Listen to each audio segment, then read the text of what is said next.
नमस्कार, मैं हूं निखिल कुमार और आप देख रहे हैं वरिष्ठ नागरिक केसरी क्लब का फेसबुक पेज।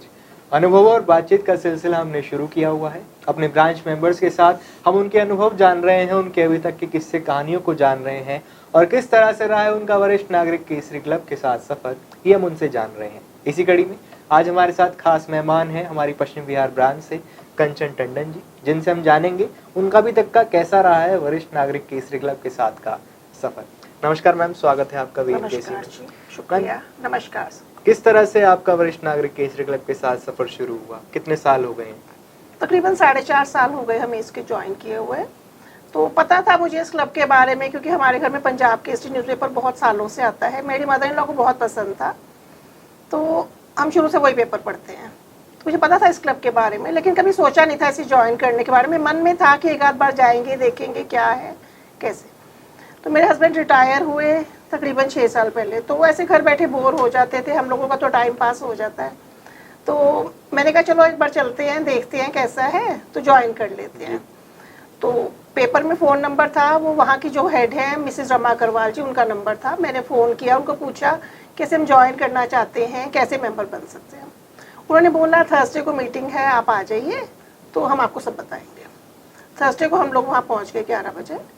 तो हम वहाँ गए तो उन्होंने, हमें इतना अच्छा लगा वहाँ जाकर। उन्होंने पहले हमें फूल माला पहनाकर हमारा स्वागत किया जी। और फिर सबके साथ इंट्रोड्यूस करवाया, बताया कि हमारे नए मेंबर हैं। हमें बहुत अच्छा लगा वहाँ जाकर। पहले वहाँ पर अपना उन्होंने गायत्री मंत्र का जाप करवाया, उसके बाद फिर हेल्थ रिलेटिंग टिप्स बताई, थोड़ा योगा वगैरह, आँखों के लिए एक्सरसाइज और थोड़ा बहुत वैसे करवाया। फिर लाफ्टर थेरेपी, बड़ा अच्छा लगा। और शायद वो इंडिपेंडेंस डे के आसपास की बात है, तो फिर गाने वगैरह स्टार्ट हो गए, देश प्रेम के गाने और नाच गाना, वो सब कुछ तो बहुत ही अच्छा लगा। 2 घंटे कैसे पास हो गए हमें पता ही नहीं चला। नेक्स्ट वीक हम फिर गए, तब शायद जन्माष्टमी का टाइम था, तो फिर वो कृष्ण जी के भजन और वही सब कुछ, तो बहुत अच्छा लगा। बस तब से तो सोच ही लिया कि हमने जाना ही है, और उसके बाद से हम रेगुलर वहाँ पर जा रहे हैं। बहुत अच्छा लगता है वहाँ जाकर। तो मतलब आप पहले सर को ज्वाइन कराने गए थे, फिर आप भी साथ में ज्वाइन हो? यस, मैं उनको ही ज्वाइन करवाने गई थी, लेकिन मुझे इतना अच्छा लगा वहाँ जाकर कि उसके बाद से कभी कहीं जाने का प्रोग्राम भी होता है, क्योंकि फैमिली है, बड़ी फैमिली, कहीं आना जाना हो तो मेरी कोशिश ये रहती है कि थर्सडे को कहीं नहीं जाना, क्योंकि मुझे वो प्रोग्राम नहीं मिस करना। अच्छा, नॉर्मली जब कोविड से पहले मीटिंग्स हुआ करती थी फिजिकली, तो आप किस तरह की एक्टिविटीज होती थी ब्रांच में?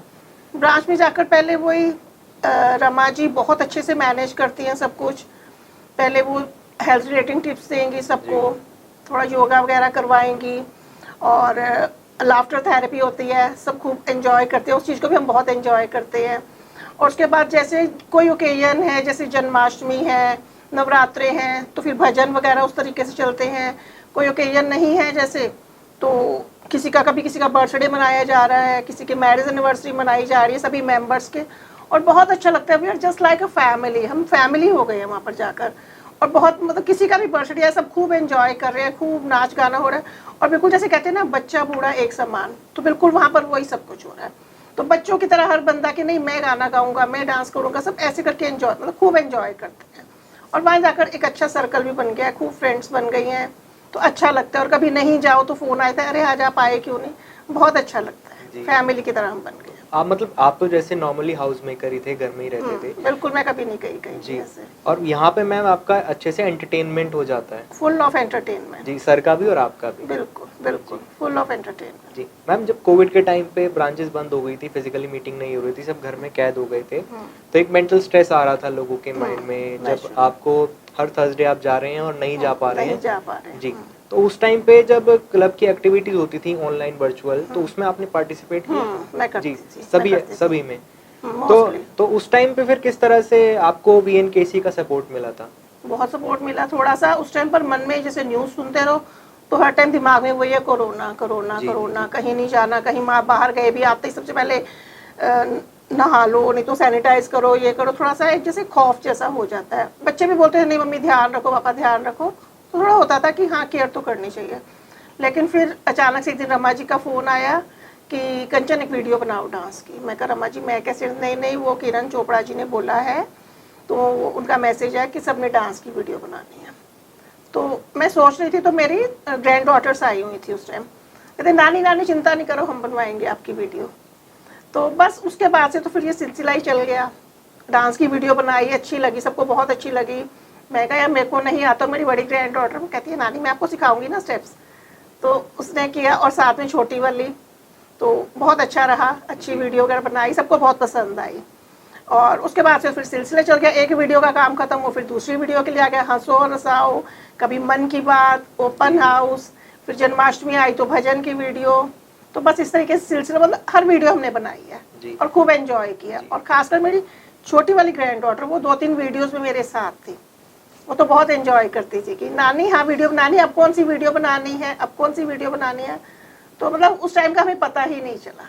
जी मैम, इस चीज़ से ये हुआ है, कोविड से एक हमें फ़ायदा भी ये हुआ है कि ये जो इनिशिएटिव था हमारा, इसने परिवार को एक साथ किया है। एक साथ किया, हाँ, जो हमारी जो पीढ़ियाँ अलग अलग थी उसको एक साथ बैठाया है, एक साथ काम करवाया है। बिल्कुल, तो बिल्कुल। आपको फैमिली सपोर्ट किस तरह का है मैम, जब आप इस तरह की एक्टिविटीज़ करते हैं? जैसा भी आपने कहा कि ग्रैंड डॉटर सपोर्ट करती हैं आपको। ग्रैंड डॉटर, मेरा बेटा बेटी सब बहुत सपोर्ट करते हैं, उन्हें बहुत अच्छा लगता है। वो वीडियोस देखते हैं तो हैरान होते हैं कि मम्मी हमने तो आपको कभी ऐसे देखा ही नहीं था। जी। क्योंकि मैं एक हाउसवाइफ रही हूँ हमेशा से। जी।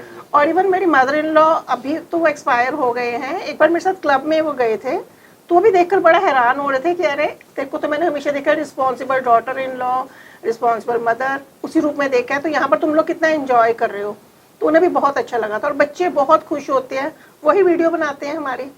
तो मेरा बेटा बेटी, मेरी ग्रैंड डॉटर सब बहुत खुश होते हैं, बहुत सपोर्ट है मुझे उनका। जी मैम, जैसे क्लब के मेंबर्स को जो है, VNKC का जो क्लब है, वो बाहर घुमाने भी ले जाता है, तो आपको अभी तक कोई ऐसा मौका मिला कि आप कहीं बाहर घूमने गए हैं, दिल्ली में या दिल्ली से बाहर कहीं?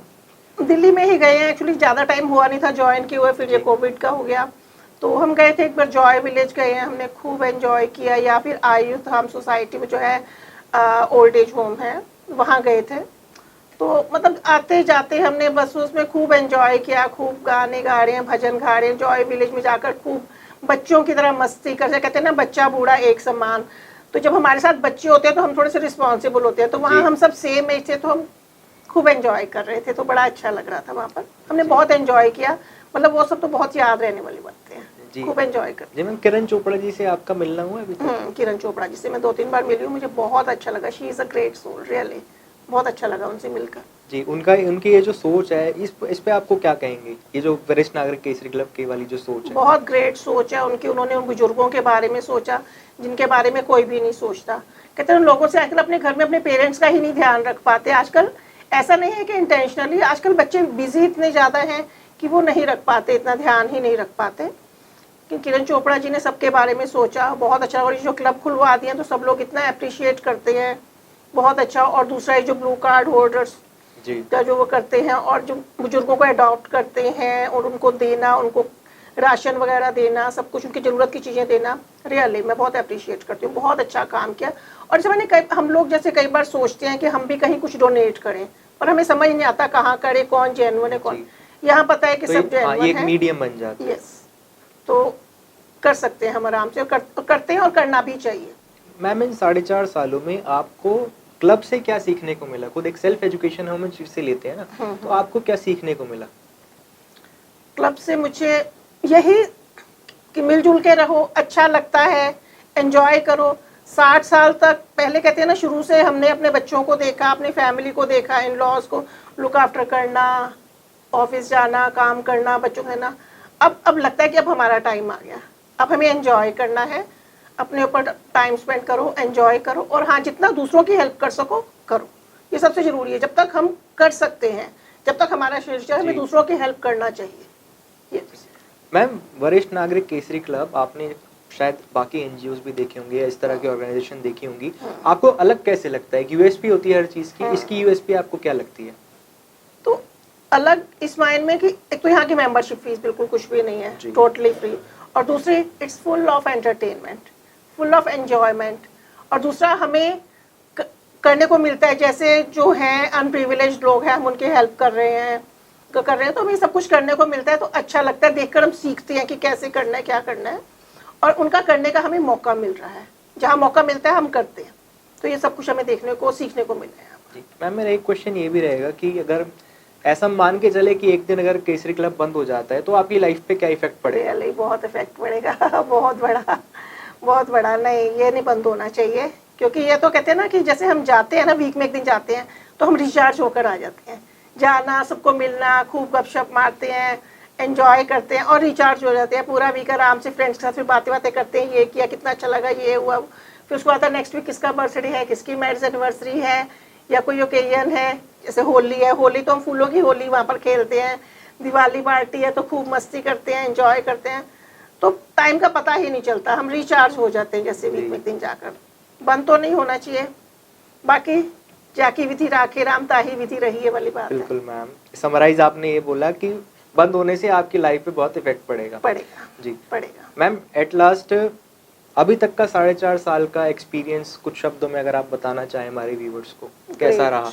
ग्रेट, बहुत अच्छा। मतलब मैंने कभी सोचा नहीं था, क्योंकि मतलब मैं हाउसवाइफ हूँ तो ज़्यादा कहीं बाहर इतना आना जाना होता नहीं है, तो वो घर में रहकर जॉइंट फैमिली, इन लॉज से उनको पहले लुक आफ्टर करना, उसके बाद अपनी फैमिली हुई, बच्चे हुए, बच्चों को पढ़ाना लिखाना, मतलब इसी में ही सारा टाइम निकल गया। बट अब ये ज्वाइन करने के बाद तो कहते ना life is full of entertainment. और ऊपर से ये जो कोरोना के टाइम पर खैर ये बहुत गलत हुआ, बहुत लोगों का नुकसान हुआ, बहुत लोगों को बीमारियां हुई गई। बट उस टाइम पर भी किरण चोपड़ा जी की वजह से हम लोगों ने जैसे वीडियोस बना तो हम वो सब कुछ भूल जाते थे जी। तो हमने खूब एंजॉय किया। अच्छा रहा हमारा, बहुत अच्छा रहा जी।